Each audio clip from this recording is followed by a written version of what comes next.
So there's a lot of discussion right now over this idea on, can the parties be redeemed, Right. and should, I hear Americans talking about, we just need to reject both parties. We need to go third party. We need to form our own party. It's independence, And then there's the other voice that says, no, the existing party structure is, it's a good structure. It's a scaffolding, and we need to just, I think what you're suggesting is populate it with the right kind of people. Why do you think we need to continue to work through the existing parties? Well, the system is already set up to be able to allow people who want to get involved to get involved. We talked about the 10,000 number in Ohio is the number of people that need to be actively involved in either party to change the policy for that party, because the people who espouse that policy are the people that are putting forward the candidates in each of those parties. So if we become involved in those two parties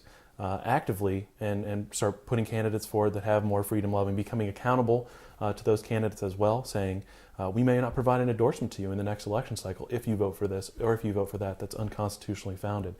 So there's real opportunities there to become involved in the system that's already established, because there's a long time frame to actually get a third party established. And Sure. that's something that's very challenging and difficult. We already have the structure of the scaffolding, like you mentioned, that's already there. Well, and I think, I think there could be good arguments made for both.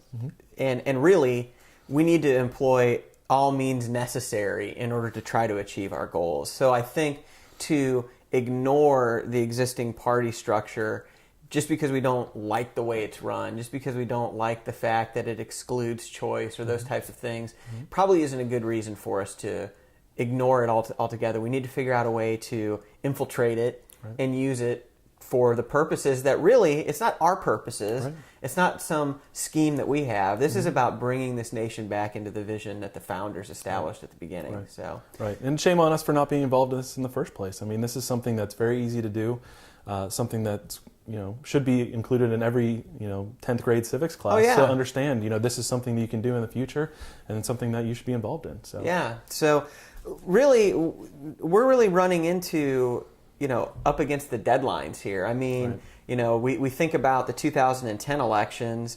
They're almost a year off, and yet the process in getting involved at every level of government, getting on the ballot, those sorts of things, that starts relatively soon. So can you just kind of work through maybe what some of the stages are involved in moving through this process for anybody who might want to get involved, and how the Ohio Freedom Alliance, Ohio Liberty Council, Cincinnati Tea Party, how we're all working together to provide assistance for people to go through that process? Right. Well, it is extremely important to get involved now, because the dates on this process have a very short time frame. You're really talking about something that happens the middle of February. February 18th is when your petition is due for this process. So it's important to not think about it now, but actually get involved now. Go pull the petition from the local county board of elections.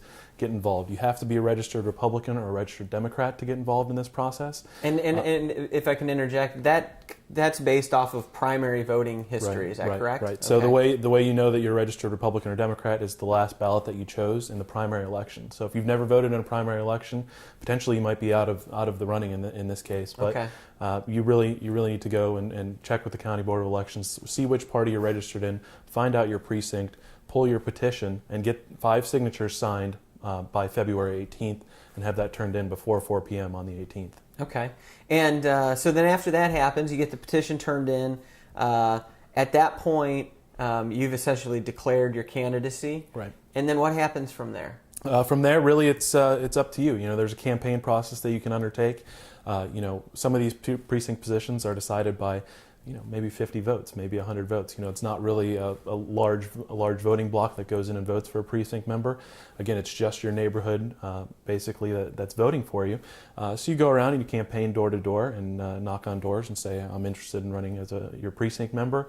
Explain to that person what the position's about. Give them some materials that might be interesting to them, and go on your way. I think that's something important to do. And so, because of the way that this is structured, then as a precinct candidate, you're going to appear on the primary ballot for the respective party. Correct. So really, the only people that you need to focus on as you're going through your precinct in order to find supporters are those people who are registered in that party, Correct. or possibly those who are going to vote Correct. as a Republican or Democrat in Right. in the upcoming primary. Right. Is that right? You'll want to focus on either the Republican or the Democrat voters that you'll have in your precinct, because those people will be the people that will be voting for you.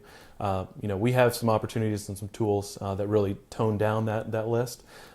We're using some voter modeling techniques that really get to the point of saying, let's talk to 40% of the people, because we know in a primary vote that you really lose a lot of voters because it's not the general election, doesn't have the sexiness of that. So we know who has a track record of voting in a primary, and who will do that consistently based on their previous history. So we have an opportunity to say, talk to 40% of the people in your precinct and hit 90% of your voters, as opposed to talking to everybody and going door to door on a longer campaign and taking more of your time.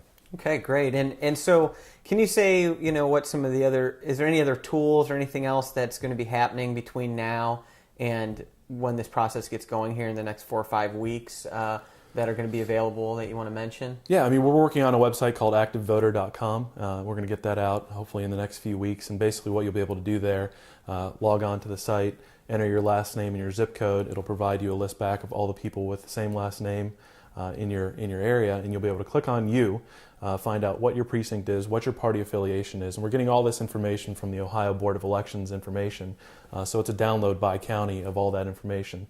Then you'll be able to move forward, download petitions, and move through the process, download your walking list, download the voter modeling list, whatever you're interested in doing.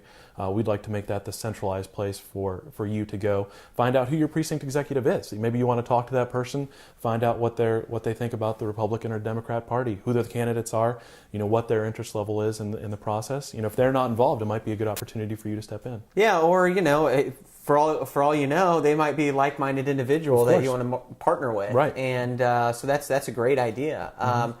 Really, it's interesting as we just see the political process. The closer you look at it, the more you realize that the lower profile events, elections, positions tend to wield just sort of more power almost, than some of the larger positions. And granted, not to take anything away from those larger positions, but really, the Congress people and even the state level at that in that party system, they really are accountable to these individuals in many ways because they hold the power of their political future. Of course. And so in a time where we're out there ranting and complaining about how our politicians are not listening to us, maybe it's time for us to, instead of just complaining about that, get ourselves into the position where then they have to listen to us. Right. And so that's where the precinct system comes in.